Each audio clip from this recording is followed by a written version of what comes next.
We're gonna go live. Oh, wait. Oh, no. Okay, maybe I'll do it. Greetings in the love and light of the one infinite creator.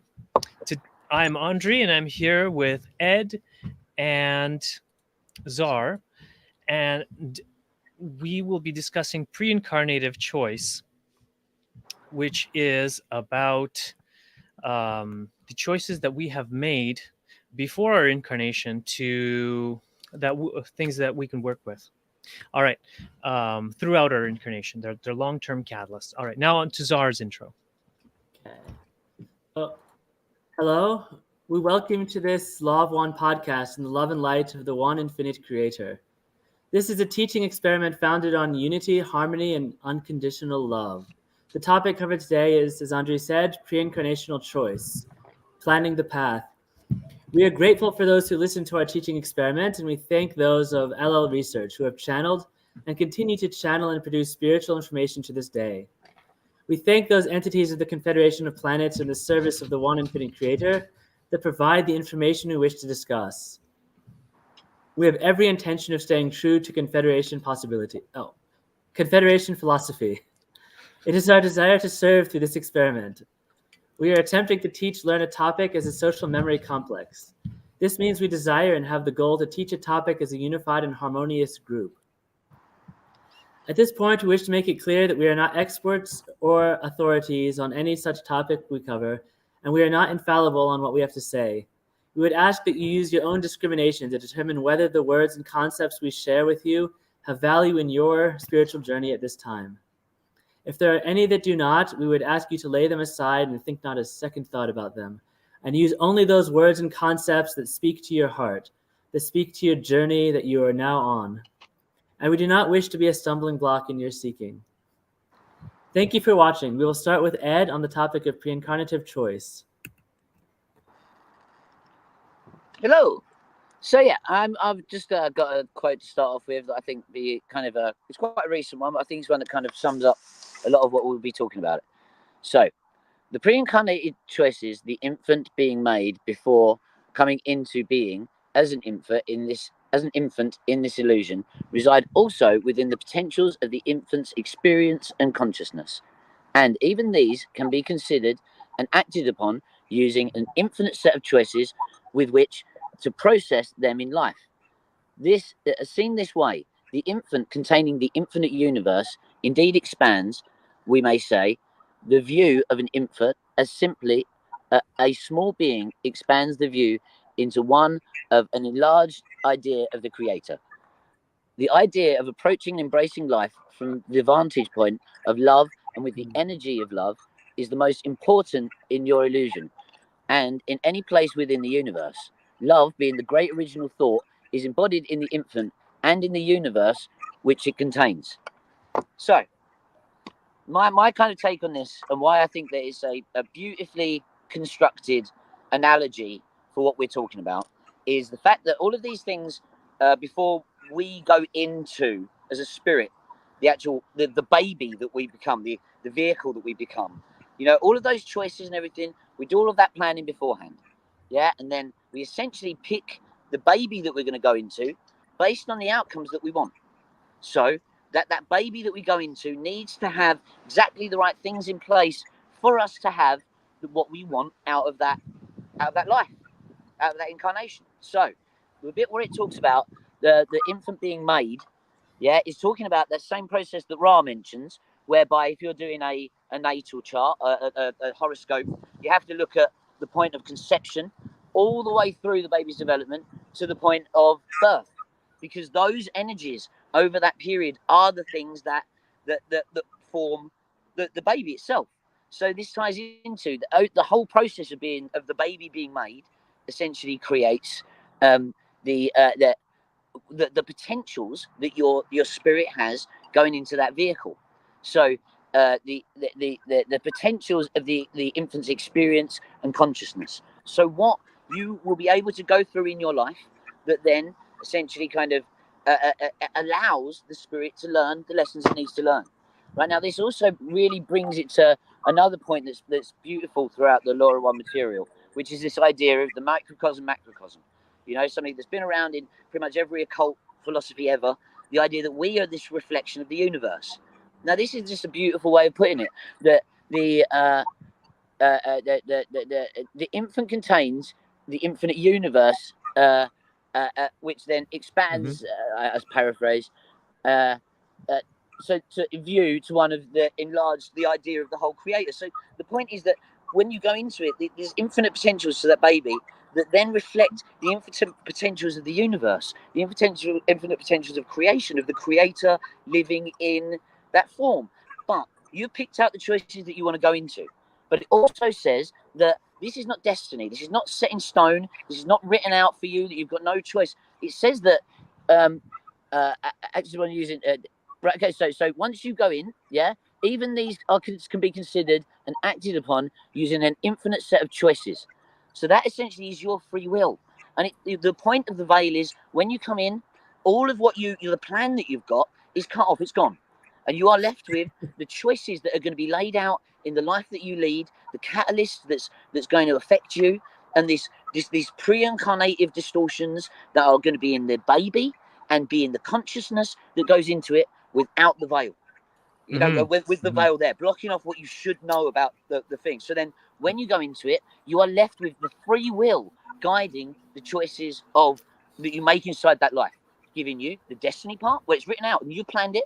Also, you have the choices that you make guiding whether you follow that path or not. Sorry, Andre. It's okay. I just wanted to give Zara a chance to reflect sorry, as well. I do apologize. Okay. Did you have a comment? Do you agree with Ed's take on it? And yeah, it seems an interesting take that, like, in our standard understanding, like the genetic seed of the human and any animal and the situation in which they're born into decide like the trajectory of the path, and yet as the baby develops and grows up through its childhood and adulthood, there's very many or infinitely many choices that can be made that alter the trajectory of this path, which is still largely guided by this initial point, yet not 100% determined. So you have this mixture of pre-planning and choice, like nature and nurture. Yeah. That's my understanding too. It's basically like we've kind of, before we incarnated, we've gone through this spherical where you plan out your lifetimes, with the help of your spirit guides, and you've gone through most of the major decision branches that are going to happen in your life, and then it's kind of like like that character selection mode. And then you're like, if you want to be good in some things, then you might have to be a little worse in some other things. And then it's just basically you're selecting some, or sometimes you want to play in hard mode, so you give yourself a bunch of handicaps, and so those are some pre-incarnative choices. Or you want to make it easy, and so you give yourself a bunch of advantages, and so those are also pre-incarnative choices. Yeah. So Zar, did you want to read a quote? I'll read one from 2017, March 18th. This one is, and thus each of you as a portion of the Creator give to the Creator this gift of your own learning, that you have found the Creator where it was not before in your perception. This is a process which takes a great deal of time to accomplish, and yet it is that which each of you has been born into for the purpose of doing. This creation about you is that which is loaded, shall we say, with various kinds of catalysts, which can give you the opportunity to expand your awareness of the balance within yourself and with all of creation.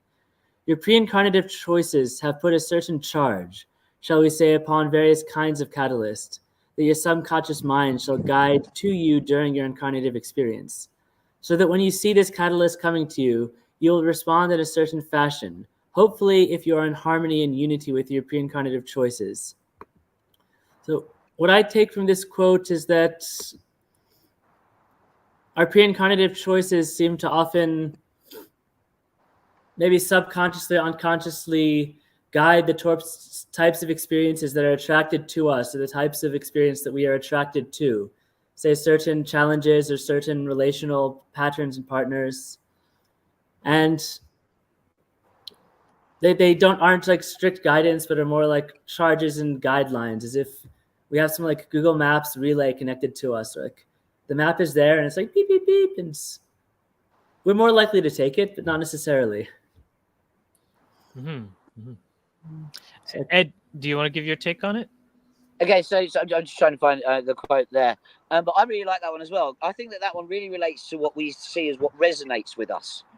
You know, like when you hear an idea, when you hear something said to you or whatever, what resonates with you, you know, rather than over someone else or someone else, is I think what's described there. You know, this idea that you have certain biases and you have certain pre-programmed responses that you have that the subconscious mind kind of filters for. It looks for, and when those things turn up, you're more likely to go for them. But also the other way around, the catalyst of the universe will bring those things to you. Yeah, so you'll get it from both directions where this catalyst is trying to show you your path. You know, from inside where the subconscious is showing you what to be looking for, and from the outside where the universe is bringing you those things to your door. You just need to be looking for them. So I love that. There's another part of it that I really liked as well, because it kind of talks about the kind of the machinery behind it as well, which I think is really interesting. Yeah, I think Andrii was also looking through a quote that talked about the machinery of like how the pre-incarnative choice sort of works to guide us beyond just the choice of which body we're born into. Yeah, I have that right here. I might as well go into it. Let's see if that's all right.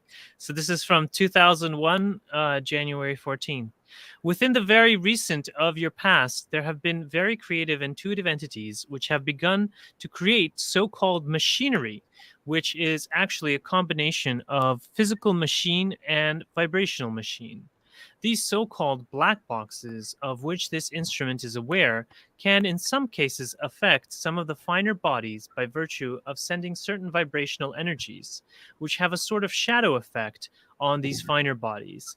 And this is a technology which is limited only by the creativity and intuition of those who become able to work with these technologies. However, the judgment of all may be withheld from choosing one technique or mode of healing as better than the others. For in truth, it is rather the case that each person which is ill represents a picture of that which has a certain number of levels. And each level of illness may take a different level of healing. Thusly, it may be effective to offer the surgery, medication, and the use of subtle energies sent through the so-called black boxes. The healing of intercessory prayer and the healing of one who knows the truth. It may be that health will not be achieved before all these levels of healing are employed. And always it must be remembered that in some cases, no matter what healing modes are offered, certain illnesses are protected and impervious to any form of healing because they are a portion of the pre-incarnative plan of the human being that is experiencing the illness. So yeah, that like basically I think what they're talking about is certain healing modalities, and they're talking about black boxes. I'm not 100% sure what they're talking about. I know what a black box is. Okay, so tell us, Ed. Okay, so I mean, if it's the same things, I mean, I haven't actually looked at the quotes that this references to, but the black boxes that I believe that it's spoken about, I've heard of, were a technology that was developed, I believe, by a woman in, I think she was an American doctor who was working in, where was it? Hong Kong, something like that. And basically, she started trying to treat people using resonance frequencies and electromagnetics pass between areas of the brain, and like magnetic frequencies and different resonances to affect areas of the brain. And she found that just by passing a specific resonance between these 2 points behind the brain, she could completely cure addiction.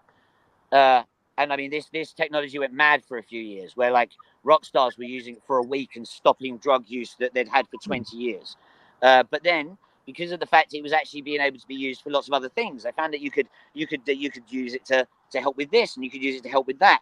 Then suddenly the technology just got, hidden. No one's allowed to talk about it. It was just taken off the shelves. No one knows where these black boxes are, how they came, but you can still find plans for them on the internet and that. I considered making one for a bit. Apparently they're not too difficult to make. And like what they seem to describe, with progression of this technology, you are connecting the resonance things to the chemical things, which is something science doesn't do enough of, in my opinion. Anyway, so that's quite interesting, Ed. Thank you. And here, and each level of illness may take a different level of healing. And so it's talking about like how the black boxes and different kinds of healing modalities affected different bodies, subtle bodies of the and then those subtle bodies, if I understand correctly, are associated with the chakras. Like the violet ray is the outer shell, and then like you got the indigo, and then like the inner, and then the red is your actual physical body. And so and then it says, thusly may be effective to offer the surgery, medication, and use of subtle energies sent through so-called black boxes. So it's saying the like for some things, like say there's like a broken bone, and then you need to put the bones back together. Surgery makes sense.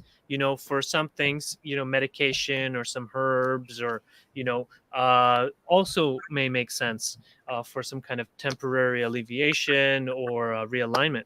And then subtle energies sent through those black boxes, which Ed described was like some kind of frequency. And then there's the healing of intercessory prayer. So some people are open to being healed by someone praying for them. And so for them, it would be useful to go to a place where they're willing to heal. And then healing of one who knows the truth. And this is my favorite kind, because it's basically like where you talk to them.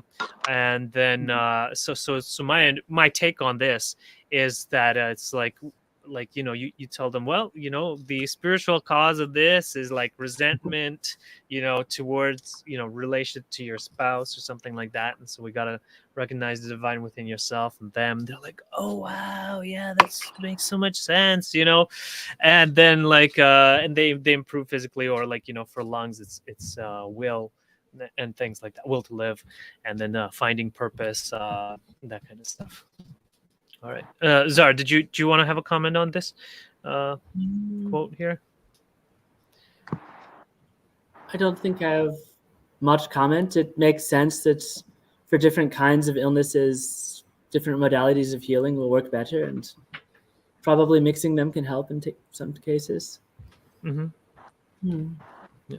There was just an addendum here to that. Oh, actually, I think that this was before.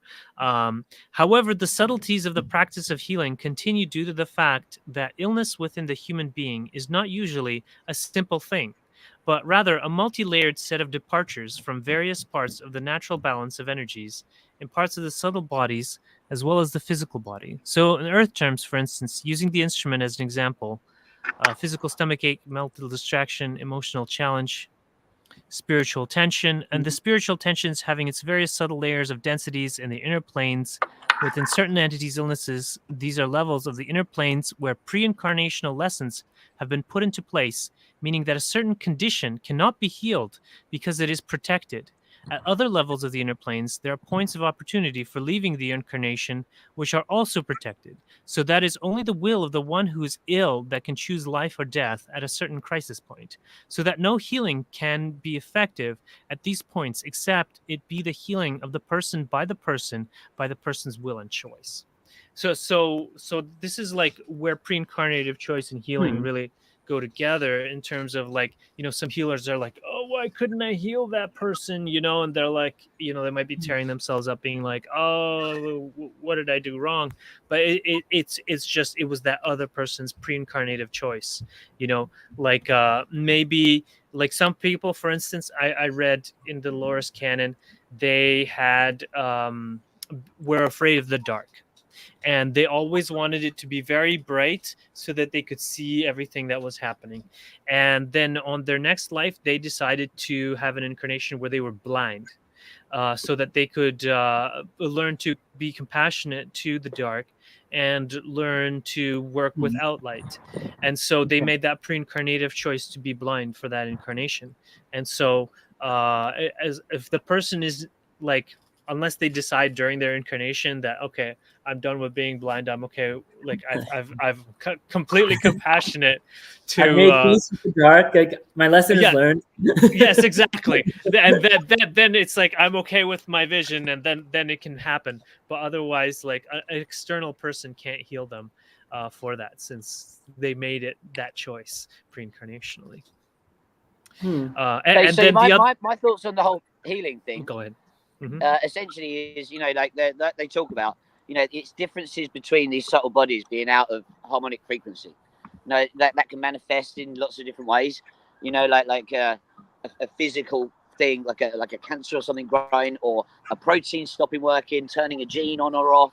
All of these things could be affected by, the emotional balance and the relationship between those subtle bodies. So lots of the different modalities of healing that he talks about there talk about all of the different ways you can heal the body.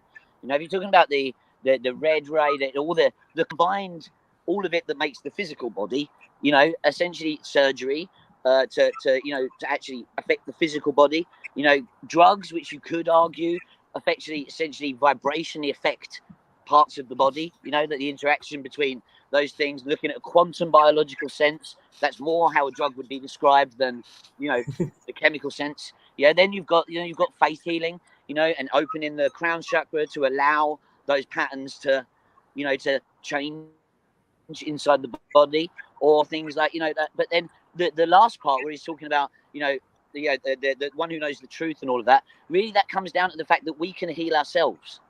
Whatever's wrong with us, by meditative processes that can interact with these different bodies, we can tell them to harmonically align. And completely stop most diseases purely through our own way of thinking our way out of it, which obviously most humans don't. It's not really the way that we think. Yeah. Sorry about that. Go, Yeah. Zara, do you have something? Or Oh yeah, sorry. No, I was just say, it's good. continue. yeah. Okay. Which then brings us to the things that you couldn't heal and no one can heal from any point, are those things that you were supposed to get pre-incarnatively. So this disease is part of the life you were always supposed to have. The way that you were going to die was programmed as the life that you were going to have. And it doesn't matter what anybody else or yourself tries to do to it, because that is pre-incarnatively part of the catalyst and the life that you had to go through to learn. Anyway, I apologize. Go on. Oh no, it's fine. No. You did great.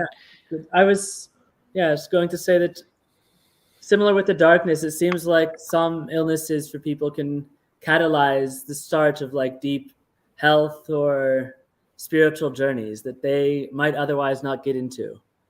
And So also then, the other thing about kind of that it mentions in here about pre-incarnative contracts, where where your soul tribe and your group of the grouped incarnated souls, you'll have say all of those needed to learn a lesson in loss.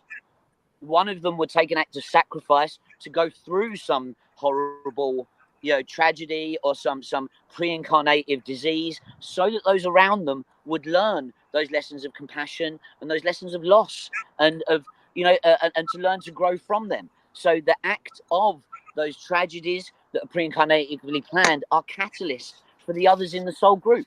So all of it makes perfect sense as a system. It's just when you're in it, it's horrible. Well, it's difficult catalyst anyways. Yeah, and that ties in here. There are points of opportunity for leaving the incarnation which are protected, so that it is only the will of the one who is ill that can choose life or death at a certain crisis point, and no healing can be effected at those points. So especially like for paramedics, or like end of life healers or whatever, it's like sometimes you have to realize that it's that person's choice, that pre-incarnative choice, that if they don't want to heal, they can't be healed. And like, so sometimes people get into like these weird accidents, where it's like, how did they walk out of that alive? And those were basically pre-incarnatively chosen accidents, but they decided to live instead of die in that accident. Once And again, we so, have free will. Have Yeah. you I read a book ages ago. I can't remember. I think it was from that James Redfield book. I can't remember, the Celestine Prophecy, I believe it was called. But that talks about how if you fall off your bike or something, and you hit the ground, you know, the first thing you think is, oh God, I've hurt myself. Now, if you think dramatically of, I've broken my arms, oh, it's going to be agony, I'm going to hurt for months, then you're much more likely to have hurt yourself. If you, as you go down, think, this is going to be fine, I'll be all right. You go, dum, dum, dum, and you stand up afterwards, like with nothing wrong with you. So it's like you can, in the fractions of a second where these things happen, you can make the outcome happen purely by how you think it's going to happen. And then if you start thinking like that and applying it to stuff, my God, you'd be amazed at how many times you can preemptively think your way into something, not like something that should be bad, like not happening, because of the fact that you thought at that instant, oh, it'll be fine, it's okay, and you haven't let those horrible possibilities manifest. Anyway, that's just an example of what you were talking about. I apologize. And some people may, you know, have those debilitating consequences or whatever, and because they need that, like they need to rest, they need to have time of a long healing where they can self-reflect on their life and things like that. And so you know, I don't want to cast judgment that it's horrible, but rather that, you know, it's just different, and the person does have that free will to choose, which Ed showed very well. So I think it's Ed's turn for a quote now, if you wanted to do another one. Yeah, I'm of one. Okay, so let me find a good one, because there's some really, really good ones in this topic. Like I said, with like most of the raw material, you can take a topic and you can link it to basically anything in the universe, because it's so well integrated as all the parts fitting together. So yeah, I can just pick one at random, really. Go ahead. Let the one infinite creator guide your eyes. Okay, so the question of coincidence, the synchronicities, those odd circumstances that each seeker of truth will notice occurring within its life's path from time to time, these circumstances that seem so unusual and are usually those which are experienced at critical points in the seeker's journey. There are times in which each seeker's incarnation and the pre-incarnative choices have a chance to manifest in a way which aids the seeker in an extraordinary way in following this path that has been laid out before the incarnation. Right, now that there, I think, completely explains the idea of catalyst, and this idea that the universe, as it is intelligent. Yeah, that the infinite intelligence, yeah, is the thing that guides everything. Yeah, and we are all part of it. There's another bit in here where it talks about, you know, you're interacting, and by interacting, you are the consciousness of the creator, and you're put into this situation, and then the thing that you interact with are all other consciousnesses of the creator, all working in this tapestry. You know, so I think that this, what he's talking about here, is the opposite end of that. Yeah, these are the things that the universe, that just probabilities, that you know, what would just be called coincidence. I think it might be from that same book, that whole idea that there's no such thing as coincidence. Yeah, synchronicities are what all coincidence is, and synchronicities are basically God's way of talking to you, of the creator interacting directly with you. You know, so they're so important. These coincidences, you should look on them and realize what they are, what they're very important in your life. That's why it says about how these things turn up at critical points. Yeah, when you need this thing to happen, all of these parts, all these little things join together, and they give you this incredible outcome, or they give you this unbelievable catalyst that you need to overcome to get onto these further progressions on the path. Now, I don't know about you guys, but I got to a point where, you know, I'd had all these things happen. I'd had synchronicities that I could not deny were synchronicities. They weren't coincidences. Too many things came together to give too much of a perfect outcome manifested for it to be coincidence. There has to have been something driving these things happening.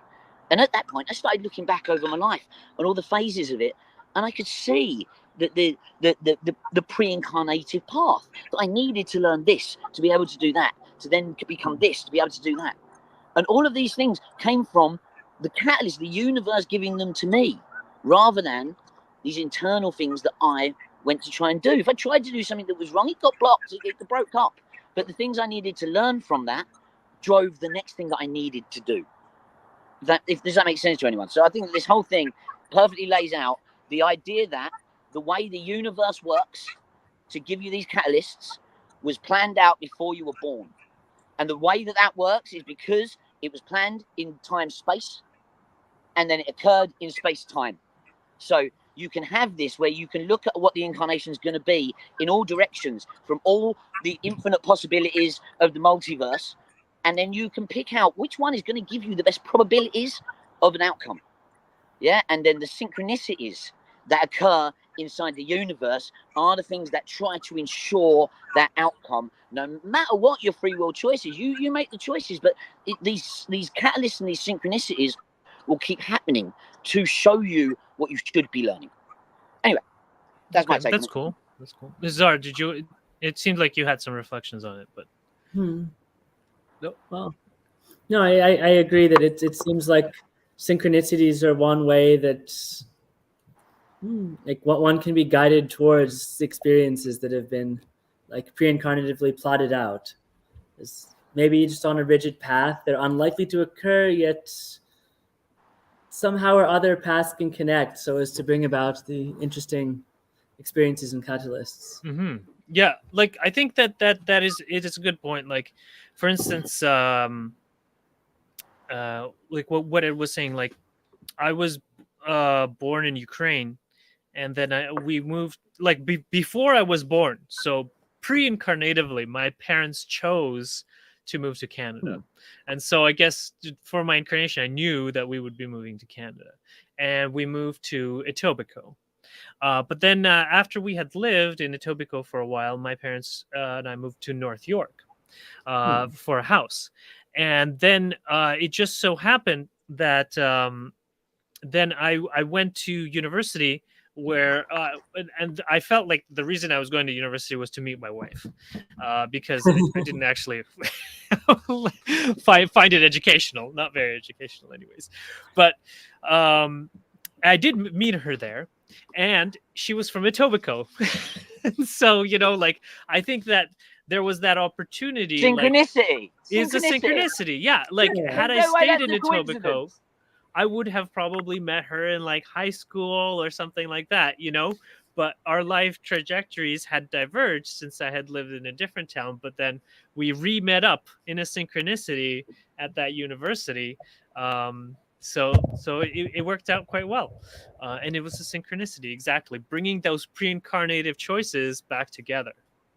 Because I'm certain that she is like kind of the soulmate that I had pre-incarnatively chosen before I incarnated, because I had been doing this meditation on it's like, what do I want in my ideal wife? And then like I was writing down all of the things, and then when I met her, she was all of the things I had listed down. And so it's like, it just can't happen by accident, and so like when it's that many things. So I think that it was just, I was tuning into my pre-incarnative choices on what I wanted in my spouse.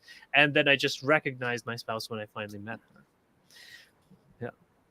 So did you manifest her? Or was she always going to be that? Going to do those things like destiny? Yeah. But even if it was like destiny, when you met each other, you could have just walked past each other. It's free will that brought you together. But like you said, she lived 2 towns over. You could have had 100 opportunities to meet and walk past each other before you met and joined. It would have always happened. Because that's the whole point. The catalyst will continue until you recognize this pre-incarnated path. Well, I think that like in the Destiny of Souls or the Journey of Souls, they say that for your soulmate, there's usually a signal. There's a signal they have to give you that that's them. Like it could be like they step on your toes while you're dancing or something like that. But for me, I'm pretty sure it was that she offered me some cannabis. And so because like I had been waiting at this pyramid, and then like I'd constantly been waiting for someone to offer it to me, and like often it was just a guy, and I was like, okay, well, whatever, that's not my soulmate. But then like also and for my whole life I had like a type and that type was basically my wife. And so for me, it was very easy, like, to identify, because I had always, like, through my entire incarnation, wanted a certain female, with certain characteristics, like a pale brunette or whatever, Yeah, cool. and so it was like, kind of like, when I was writing it down, it was kind of like writing down those things that I had, like, those pre-incarnative, like, they were in me already, and then I was writing it down. But yeah, from some other perspective, you could say manifested, but it makes more sense in that pre-incarnative choice. Reading But through the thing these is, like, passages, it seems like the process by which the pre-incarnative choice guides us is very similar to manifestation, as if, like, the pre-incarnative choice they're is the sort of same acting thing. as manifestation. Yeah, This is well, it, they're the same thing. Like if you think just about made it from the a term of, magic earlier. sorry, didn't mean to interrupt. Sorry, But they're go the ahead. same thing. Like, if you think about it in terms of, you're putting out your whatever you want, blah blah blah blah blah blah blah blah. But that is you just intuitively taking that unconscious bias and consciously processing it. Yeah. And then when you're, and like you said, you were doing it in a meditative state, so you were putting out there what you wanted, channeling the unconscious mind that has the plan into your conscious mind, projecting it out into the universe, so that she was probably doing exactly the same thing, right? And then the synchronicity was all of those different, like, things that you wanted combining together to manifest, like, the laws of attraction kind of thing. That you want to attract, the things that the unconscious bias tells you. So really, the things that you're trying to attract and manifest are the things that are already on your path as catalyst.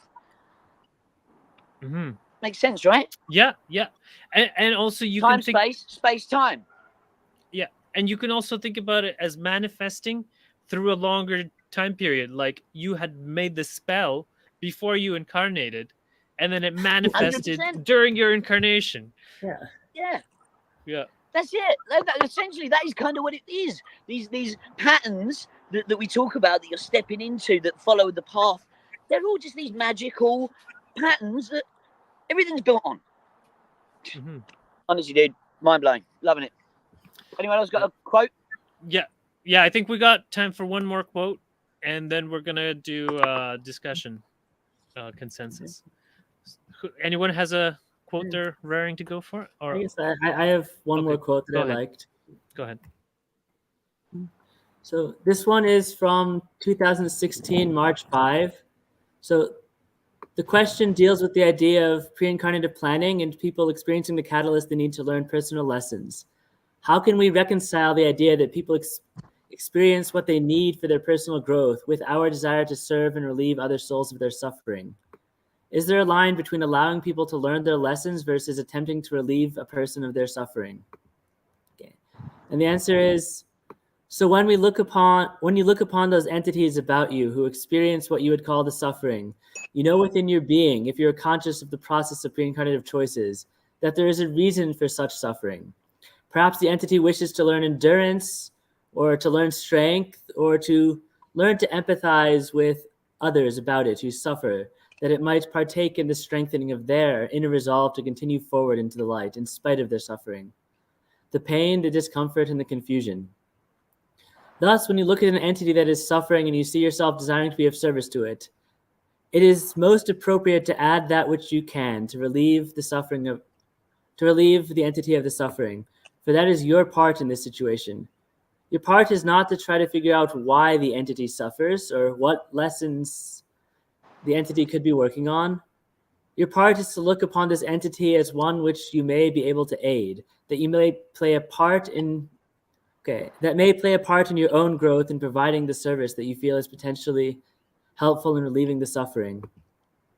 So I find this interesting because while someone may be struggling with narcissism or some illness due to a pre-incarnative choice, that doesn't mean that we as service entity beings should just let them suffer because they want to suffer. Like, their suffering is a part of their journey and a part of their catalyst. And in our trying to help them with this suffering, we may be helping them in the process of development. And we may also learn and develop ourselves as we explore how we may be of service to them. So I find this an important point in terms of pre-incarnative choices. Hmm. Yeah. So my one thing on that is actually, yeah, I don't usually.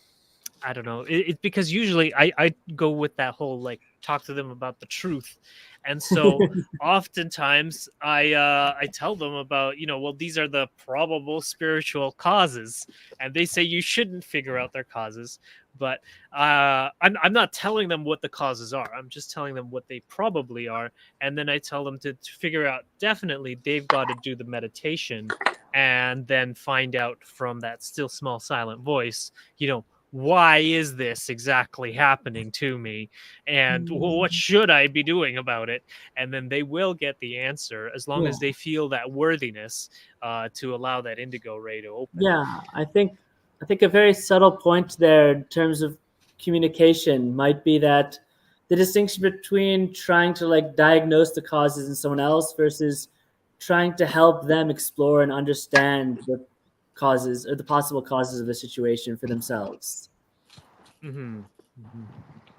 Okay, Yeah. so for me, I think Go ahead. this one really kind of comes into it actually addresses quite a lot of stuff. So if you look at the whole kind of New Age philosophy and what we're talking about, it leads to lots of kind of moral kind of weirdness. Think about it from the case of vegetarianism, yeah, or veganism, right? If you respect the pre-incarnative choice of that cow to come here as an act of service to be slaughtered and eaten, why wouldn't you eat meat? The point is that you if you're respecting pre-incarnative choice, yeah, then why wouldn't you be a warlord that's slaughtering thousands? Those people decided to come here to be slaughtered. You're doing them a favor, right? So this offers grey areas in how the law of one can be interpreted, right? The point of what they're talking about there is that love and compassion are the main things that drive it. You've got no right to interfere with anybody's free will, to try to take away their pre-incarnative choices, or to really help them understand it. That's down to them. All you can do as an entity is service to other. If they're suffering, it doesn't matter about their pre-incarnative choices. It doesn't matter about anything. Help the suffering of the physical, of the entity as they are right now in this incarnation. Because that right there is you, learning your catalyst from their suffering. And you are providing maybe what they need in their incarnation, in somebody being compassionate. Yeah, and love across the board should be the driving thing for everybody, a service to other positively orientated entities.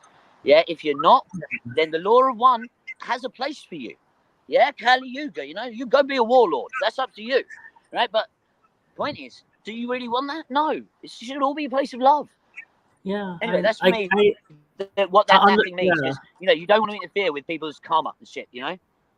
Yeah, the topic of the cow that's coming here to offer itself to us as food is an interesting one. If you compare, say, a brutal slaughterhouse versus, say, a farm where the animal is well taken care of and lives a good life and it's honored, thank you for coming here to sacrifice your meat to us, and we're going to give you as good a life as we can until we eat your flesh. It's a very different situation in terms of the overall experience of the cow, I'd imagine. But the catalyst it provides is very different. But both of them are catalysts. And you have to respect the pre-incarnative choice of the entity to come into a big slaughterhouse, to be treated like crap, to be slaughtered in a horrible way, because they've come here as that massive act of service. Yeah, like that whole thing, was it service and suffering? The only two things that can clear karma. Yeah, coming here to be treated that way, huge way of balancing karma. Anyway, sorry, Andrei. Oh well, I just wanted to speak to this whole cow thing. Is that it's true that it would be great if you could get that meat that's holistically raised and ethically slaughtered and all that. But the reality of our life situation is often not that. We don't know where our meat came from. But the Confederation has an answer for us, and it's that you can go into that just before you're eating your meat, or even afterwards, if you forget to do it before. You can go into that meditative time space state and connect to the cow or the cows or all the animals that contributed to like your burger, for example, and bless them and thank them for their service and while they were still alive, and they will feel that, and that they will feel that love, and they will feel that appreciation, and that will help them in their life, even if it's discontinuity of time, space time. That's totally okay. They will still appreciate it, and you'll still be doing that valuable service and helping raise the vibration of the earth. I have tried this, and it's led to some like really deep emotional experiences while enjoying a really tasty burger. Yeah.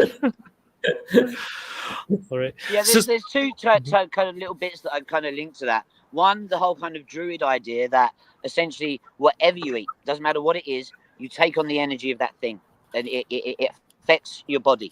So really, by eating meat, you're taking on the energies of that animal. And now, if you're going to respect and take on, and like you said, connect to and thank and whatever that animal, while it's in, then great. If not, then you're just literally embodying this pig energy that you don't know what you're doing with, right? The other thing about this is the Hindu approach, where essentially before you eat anything at all, you bless it and you thank it for it sacrificing its life, so you cleanse it of anything negative, and you basically try to make the food itself a positively charged spiritual food, as well as just a plate of food. So I think all of these processes link into what's said in the Law of One. Anyway. Yeah, and you can do the same thing for plants and animals. Exactly.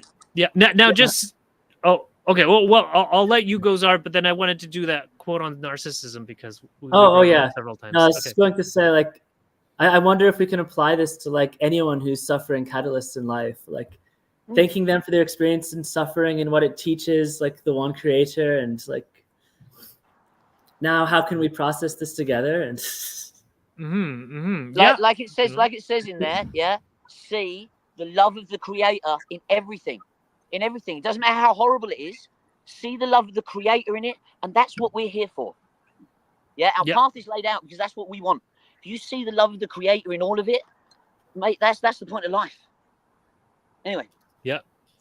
All right. So I'm going to do this quote since we mentioned narcissism several times today. So 2019, December 14th.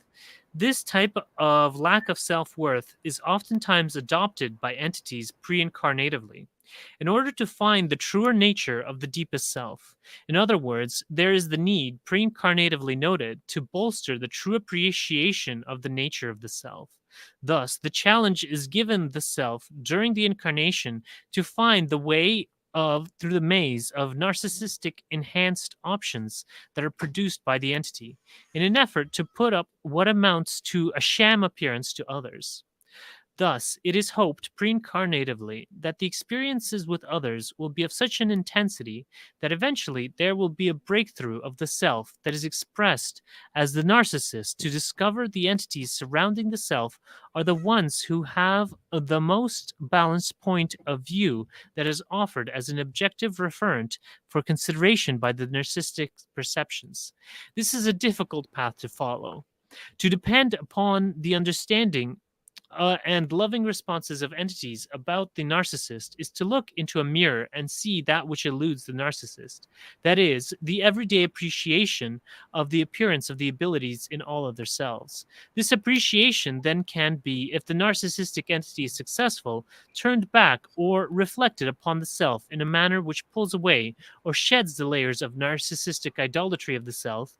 When these layers are removed, then, if the narcissistic entity is successful in surviving the removal of the facade of the self, then it is possible for there to be a birthing of a new and risen being that serves itself in equality with all other selves. So that, I think that's a pretty beautiful passage. And to summarize, basically, I think that what it's saying is that there's some people who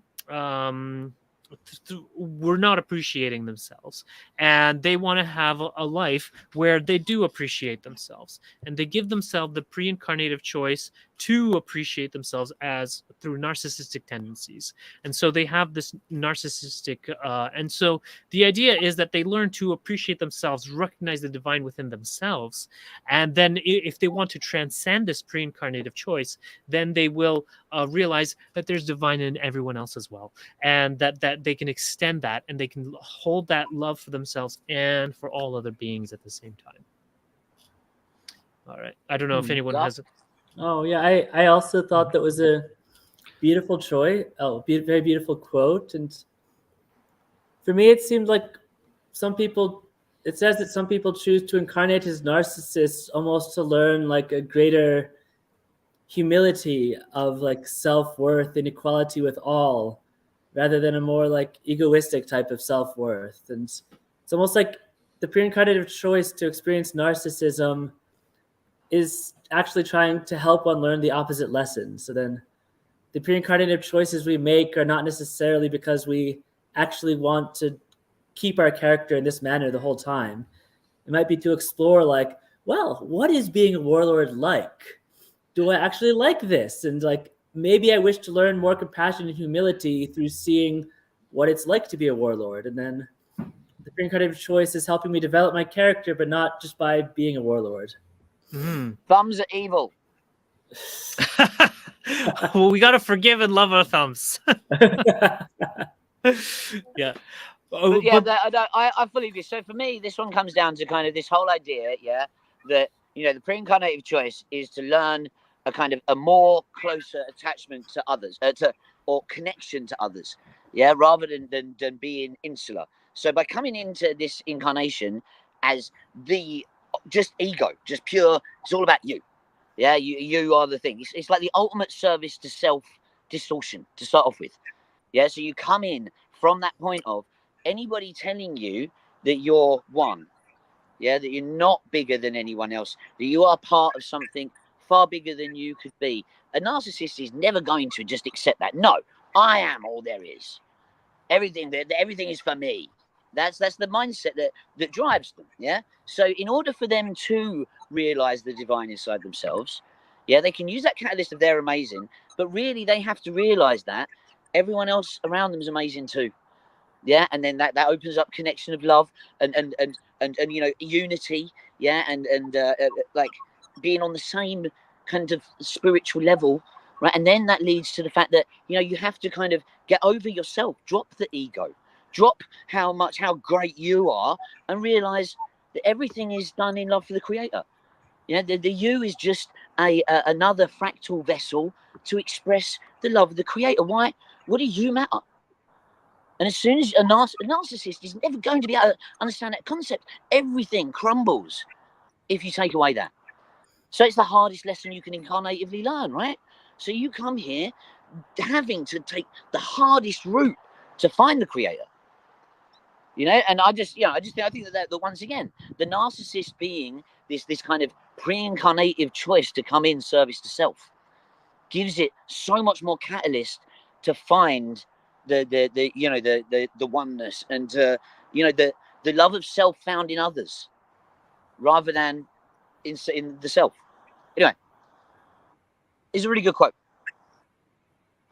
Yeah, and I think it also just drives home that a lot of our spiritual learning, like some of the most intense spiritual learning we can have, is in like learning the lesson of our pre-incarnative choice and like transcending them. So like transcending narcissism, transcending blindness, transcending whatever it was, like and like it's really profound if you do it. But even if you don't, you're still learning the lessons that you made during that pre-incarnative choice, and like learning to love and accept your choices and things like that. Yeah. So anyways, we got just a few minutes left. Do you guys, let's do what is pre-incarnative choice? Who wants to start? Okay, Czar, go ahead. I think pre-incarnative choice is decisions made to plan the journey of the next incarnation based on what one's soul would like to explore and develop in the next life. And it's very much like manifesting pre-incarnation. It's good. Ed, would you agree on that? Would you expand on it? Or what do you Yeah, no, think? I agree. I agree with that one. But for me, I think it comes down to really pre-incarnative choice is essentially the kind of time space probability pattern that the higher self or the oversoul or the creator itself wants to, go down to learn a very, very specific, minute change in the overall crystalline pattern of the universe. And in order to get that minute change, very specific things need to happen. So everything's probabilities, right? So the finished crystal will only happen at the end. Everything's still resolving up until that point. So from the time space perspective, you make a plan. The plan is based on sets of probabilities that comes down to the way you're built and the things you're going to, and what time space knows is gonna happen inside that thing. And then essentially when you get in there, all of that's forgotten. All of this plan, all of these reasons that you've got, it's all gone. And you are left with this. Hey. Right? And it comes down to your choices, whether you follow that plan or not. Everything in your life is going to come down to that plan. Always. Whether you choose it or not, it's up to you. Mm-hmm. If you do, hey, it's the point, right? You make the crystalline changes. Universe is happy. Yeah. Great. Yeah. So yeah, I agree with all that. It's basically that pre-incarnative choices are choices that we make before we incarnate. Certainly, like if we choose some difficult catalyst for us, like that we have from birth or from one of those crisis periods, then definitely those are usually pre-incarnative, and there's many spiritual learning opportunities there. And we can also through our spiritual growth learn to shed those any kind of pre-incarnative choices that were handicaps.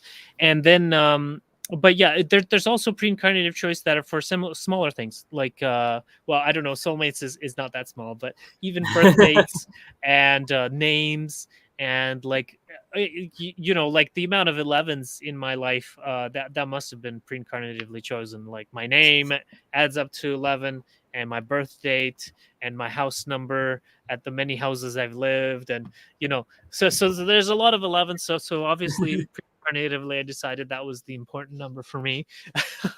But anyway, so the idea is that, like, so some of them are big choices, some of them are small choices, but a lot of them are pre-incarnative choices, and it's for like planning out that whole life. The only thing I'd say about like what you were just saying is about the sorry. Oh, okay. Well, are there any final comments or anything that we wanted to discuss before we do the outro? My final comment is that the most fun part is that the pre-incarnative choices are only a plan, and you can always revise it. Mm-hmm. Yeah. You may get a lot of catalysts that really urge you to stay on path, but you can still go another direction if you really want to. Right. I agree. Yeah. And you could probably do both. You could both learn the lessons that you came to do and do some other stuff too, if you wanted to. The way I see it is, it's so beautiful because every single stage of it, free will is the point. Yeah, you plan what you come in and do. You plan what happens to you. And then when you get here, you get to choose what you do. At every single step. It might be the massive, complex system of the universe of destiny, but all of it comes down to what you want to do. Yeah. It's kind of awesome, right? Yes. Yeah. I think it's also very liberating in that, like, in the Hindu system, it's like they're like, oh, you did something wrong, that's why you have a hard life, but it's liberating it from that by saying, no, you chose this life. It's not a punishment. Your life is not a punishment. Your life was chosen by you to learn some lessons in your life and to help you grow spiritually and to help the people around you grow spiritually. And so that's what makes it so beautiful. 100%, dude. All right. So you want to do the outro now? All right, I will read the outro. Okay. We end this session and we are grateful to the audience. In this teaching experiment, we have attempted to learn a topic as a social memory complex that is unified, harmonious, and full of unconditional love, which characteristics are extremely important to us because we resonate with the Confederation philosophy and believe we are, as humanity, forming and becoming a loving, unified, and harmonious social memory complex from planet Earth. We thank the Confederation and LL Research. If you'd like to support LL Research, you can go to their website at llresearch.org to donate and or buy their books and other material. However, all LL Research material is free on their website. We hope this teaching experiment will give one knowledge that will help one see the love in the moment, will help one open their heart more and more clearly see the unity of all. We thank you all for viewing, and please know that we love each other and you. We love each other and you. At this time, we leave you as we found you, in love and light of the one infinite Creator. Go forth and therefore rejoicing in the power and in the peace of the one infinite Creator. Adonai.